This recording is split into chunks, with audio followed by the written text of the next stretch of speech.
Calling all villagers of the village of nothing much. It's Kathryn, the head of the village circle of witches. Check out my sparkle freckles. That part's not a filter.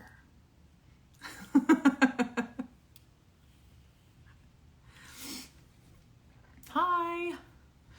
Hello, everyone. I am so glad to see you signing on, sharing a little bit of story time with me. I wanted to have this live because sometimes what I do, it's sort of isolated, right? I write my stories, I read my stories. You hear them or you don't because you're sleeping. And sometimes I want to talk about them with you. And writing this month's stories about the circle, about the village, a whole month of Halloween stories was so much fun that I just wanted to talk about them with you and hear what you think. Oh, there's my cuckoo clock. So I thought we might go through them sort of one at a time. And if you have particular questions about the story, you can ask them. Since I'm going to be kind of dividing my attention, I'll probably say, give me a question now and wait. I'm a really bad multitasker. And then I'm going to talk to you just a little bit about my own haunted house and show you some pictures that came out of my attic. I just saw someone say they would read novels about the circle of nothing much witches. I would love to write them for you as soon as I have time. There's clearly whole books here that are just waiting to happen. Okay, so the first October story was episode 37, Gray Cat and Grimoire. So we are back in the curio shop with Cinder and sort of our original witch from Grandmother's Grimoire. And it was interesting to write that story and go back and read the story from the year before. They actually both end on the same line where Cinder meows in agreement. So this witch, obviously she has some powers of knowing. She gets these moments of just like a dawning of awareness, which also happens to me. Mine are usually kind of boring. Like, I'll just suddenly know that my trunk is open. But hers are a little bit more exciting. And she has this understanding by flipping through the grimoire that there's a mystery at the inn. And even going back to last year, she knew that there was something at the inn that was calling to her, and that turned out to be Sycamore. But it makes me think that there's a very magical connection to the inn itself. Something about that special place that calls the circle in. If you have a question about the curio shop, about Cinder, or about this particular witch, the one who owns the curio shop, lay it on me.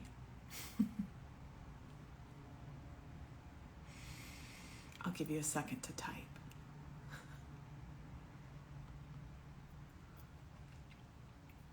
Nobody has any questions?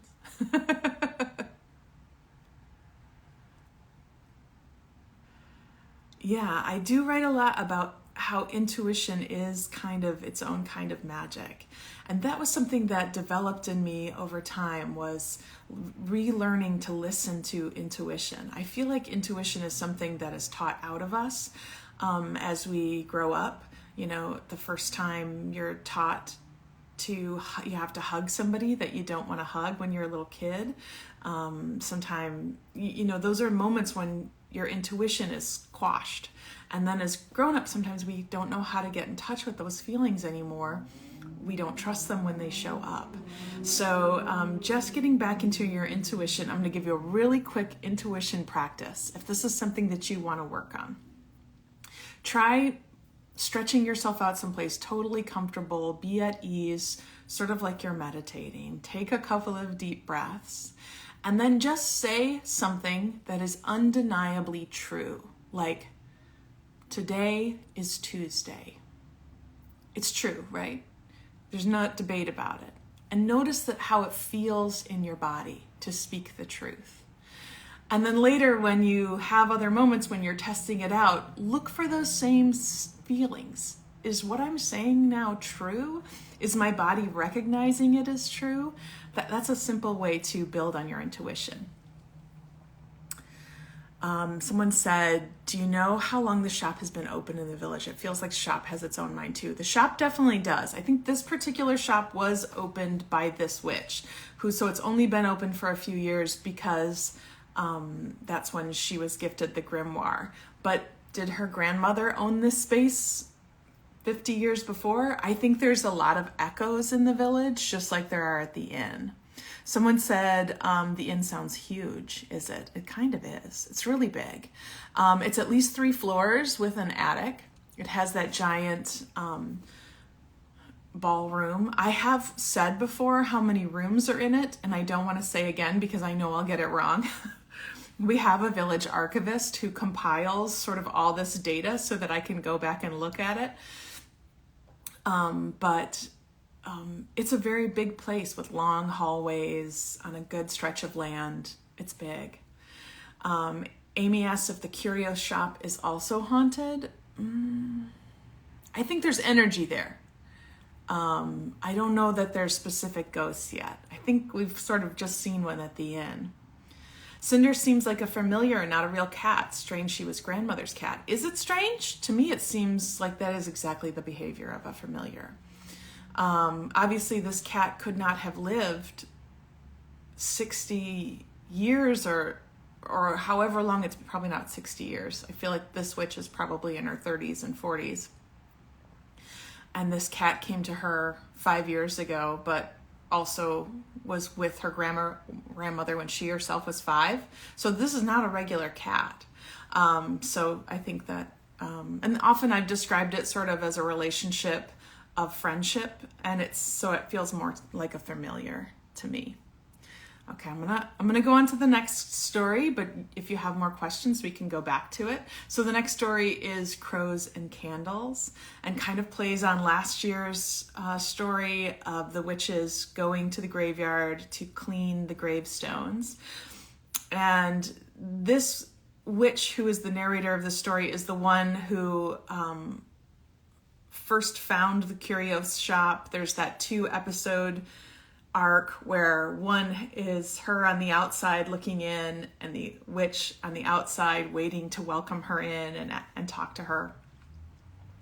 And now she's kind of more fully grown into her powers, and some of her powers is that she communicates with animals. Not a skill I have, besides being able to, respond to their body language and to get to know your animals in sort of the same way most people who love animals do. So she goes to set up wards, protection wards, and revive certain spells and light candles and speak with the crows. And in a very nonchalant, I sort of threw away the detail in that story. One of the gifts that the crows give her, because often when you leave crows gifts, they leave you gifts back, is a little rusty key that she puts in her pocket and will come up later. If anybody has questions about Crows and Candles or this particular witch, someone says, I love the new witch. She resonates with me. Right on. I'm glad to hear, I like to present different ideas, and hopefully some feel like familiar to you. In the original telling of this witch, I described her more as a healer, and then I felt like maybe she developed a little bit more skill of communication with animals.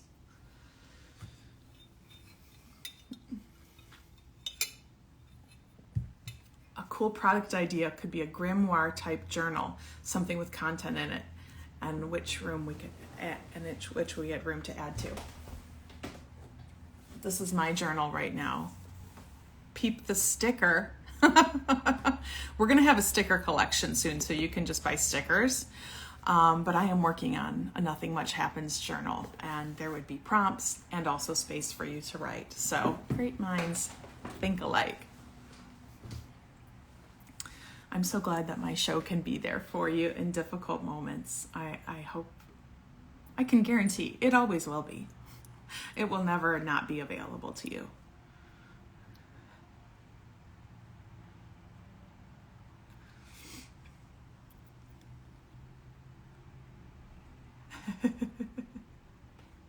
Yeah, a lot of people haven't heard all the stories, and that's why we decided to put in the encore episodes, because a lot of times you've been asleep. Good, that's the point. That's always my first goal, is just that you sleep. But we realized there was probably just a lot of stories that you've never heard. We are over 300 episodes now. So that's why we put those encore episodes in, thinking you might not have heard this one before. I'm sure we will do a episode of Slightly More Happens or Much More Happens, where we put all the witchy stories together for you to enjoy. Those are part of the Premium Plus perks. I'm going to go ahead and move on, because then we had to get to the inn. All Hallows Eve at the inn. So in which the innkeeper and Sycamore I just said I was a terrible multitasker. Someone's asking about the wedding. You mentioned a wedding? Girl, you've missed so much. I'm excited for you. There's so much to read or to listen to. Last September, there was a 5 and 6, if you've got premium, story arc about Marmalade and Crumb's mom marrying Birdie's dad, and it happens at the inn. Go listen to it. Have fun. So in this episode, the innkeeper and Sycamore are getting ready for a big Halloween party at the inn, which I've referenced before in previous episodes, that this was always sort of like a long-standing tradition at the inn, and the innkeeper is reviving it. If you remember in the other innkeeper, that's where she comes and finds the tarot card that kind of reminds her of the Halloween parties at the inn, in which case she decides to become the new innkeeper.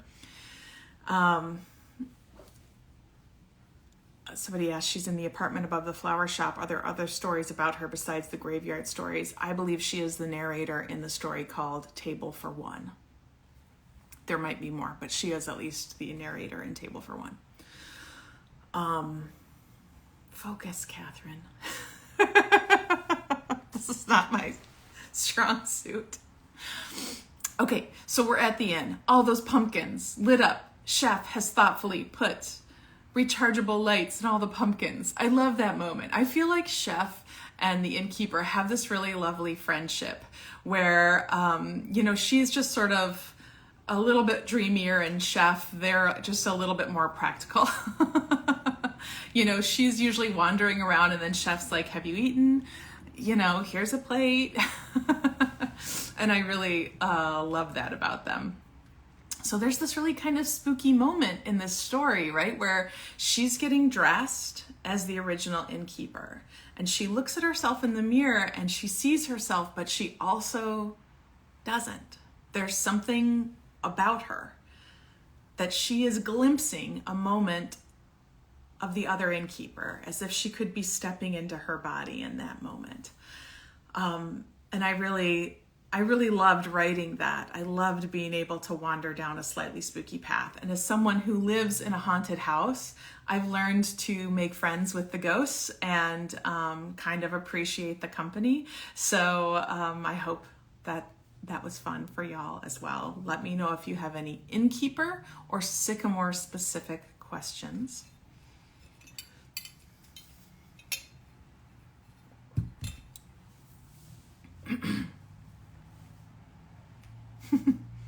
Chef's Stay Puft costume versus pickle.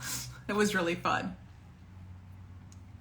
Yes, of course there are non-binary folks who live in the village, so I'm happy to write about them. Just like there are non-binary folks who live in every neighborhood all over the world. That's the exciting thing about finding out the world is more varied than you thought.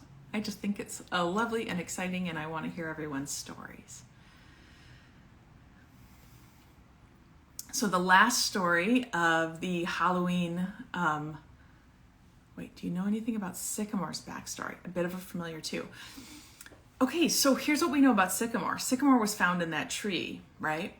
And that old sycamore tree that sits on the side of the inn, I wrote about it that it used to have a tree house in it, that when the inn was a school way back in its history, that the children who went to that school played in that tree house. And as soon as I wrote that, I was like, oh, this is its own book.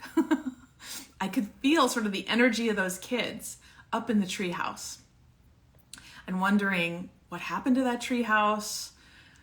I like this feeling that sometimes energy of like big emotions builds up around a place and maybe creates something new. And I feel like Sycamore has that sort of playful energy that was born out of whatever was left over from the kids playing in the treehouse. That's all I know about him right now, but I'm sure we will learn more over time.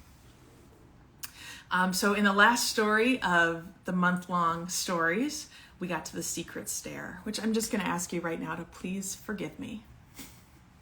I'd already written 4 stories. That last story was the longest story I have ever written for the podcast, and it could have been way longer. But at a certain point, I had to call it. And so when I sent it to Bob, he was like, we don't even go up the stairs? What's in there?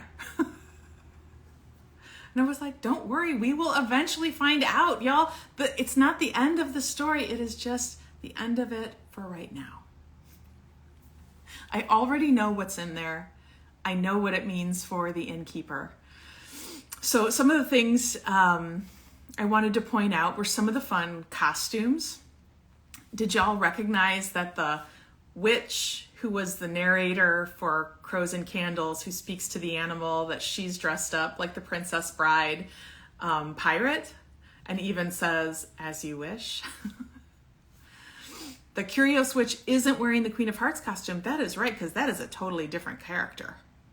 Queen of Hearts is not the Curious Witch. I just got to say it like I see it. Totally different character. So I think it was in the bonus episode after the wedding. It's called At the Reception. It's on the Premium Plus feed, where the baker wanders into that library and talks about how much she loves it, and that she has always wondered if there was a secret compartment in a house like this, but that she'd almost rather not find out in case it wasn't there and dashed her hopes. And right then I was like, oh, well, there definitely is, and I will write about it. So that's when I planted that seed to write about that, that secret stairway that leads up to, well, I know where.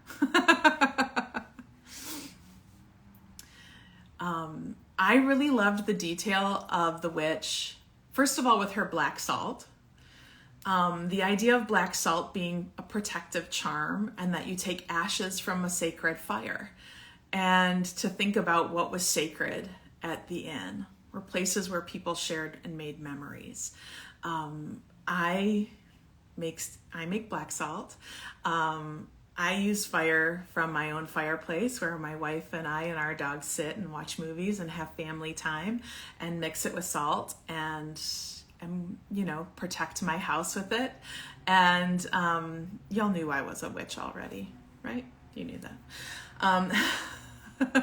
And so I really love that detail of her, just that feeling of protective ownership that the villagers have, that I'm going to look out for you. Even if you don't know I'm doing it, I'm going to look out for you. I'm going to put something in place to keep you safe. That's the village I want to live in, and I think that you want to live in too. That just people are just looking for little ways to care for and protect each other. And then I really loved that she was dressed up in her curlers and her robe and pink bunny slippers. I put my hair in curlers on the reg, and when I do, my wife calls me Madge. She goes, oh, hey, Madge. Getting ready? So that was maybe a little me appearance in the story, that I was out there with my favorite wooden spoon to get my ashes and mix up my protective salts and spread them out to take care of those that I care about, which is the village and you. A little bit, that's me sprinkling salt around you to say that wherever you are, asleep in your bed, I'll watch over, I'll protect. Please let me know if you have any questions about any of these stories, any of the Halloween stories. And then I'm going to tell you a little about my own haunted house.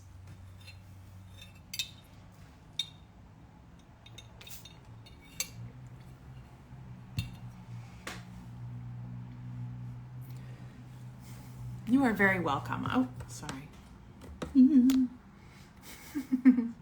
It is my honor to watch over so many people as they rest. Which witch do I relate to more? Definitely the Curious Shop owner, because I do have that those moments of strong intuition and knowing.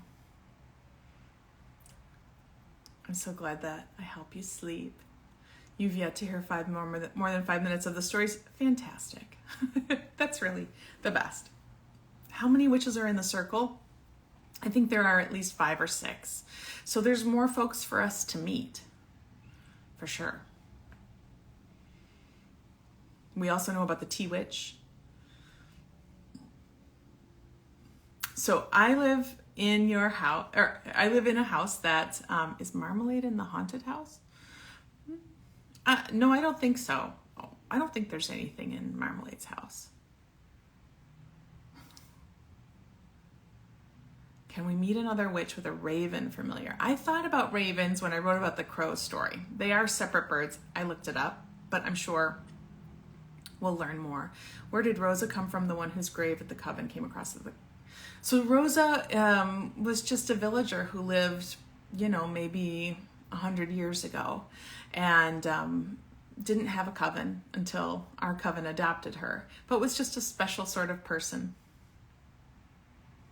The Tea Witch is your fave. First episodes mean a lot, right? When you have the one that first brought you into the village and helped you sleep. So I live in a house that is 99 years old and was built by a man named Paul McFarlane. And he was, as much as anyone could be this, a famous puppeteer.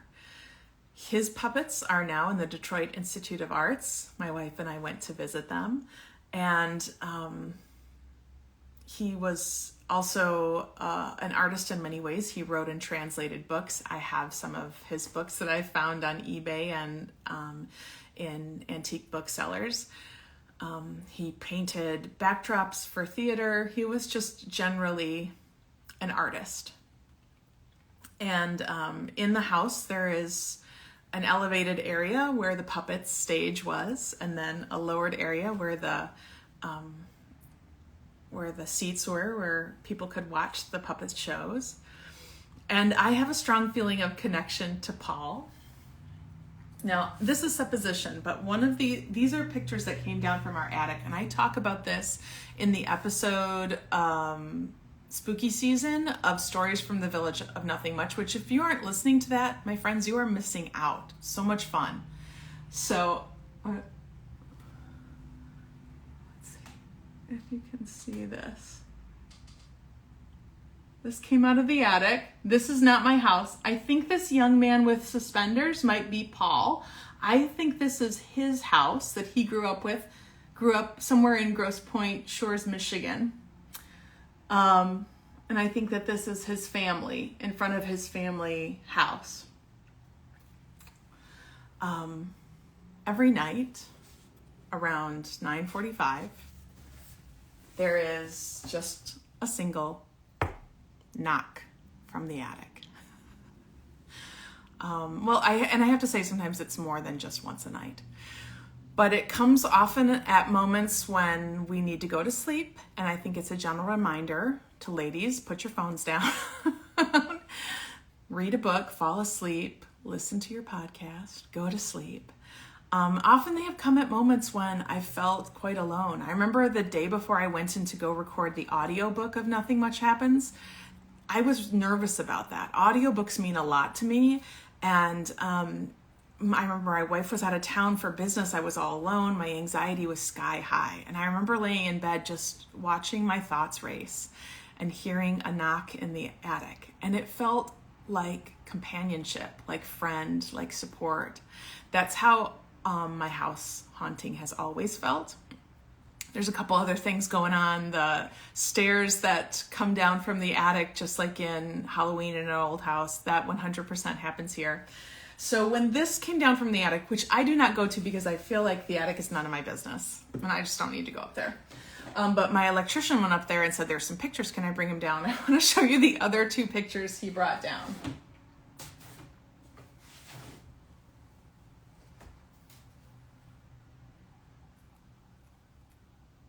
But wait.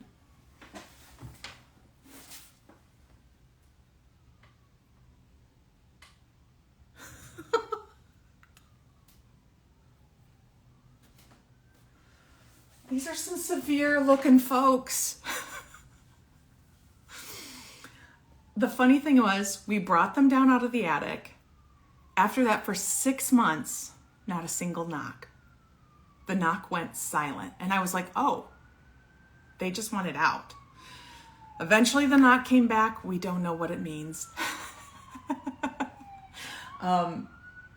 Now I feel sort of the responsibility to keep these pictures. I don't know who these people are. It might be the last images of them that exist. So I do keep them kind of safely tucked away somewhere. But I don't really feel like I want to hang them on the wall. You know what I mean? Okay, I have to hop over to Facebook for that live in just a minute. So I thought I'd finish. You guys have all heard my sleepy voice. I thought I'd give you a little scare because I have another voice. So, happy Halloween. And remember, there's always room for one more. Sweet dreams tonight.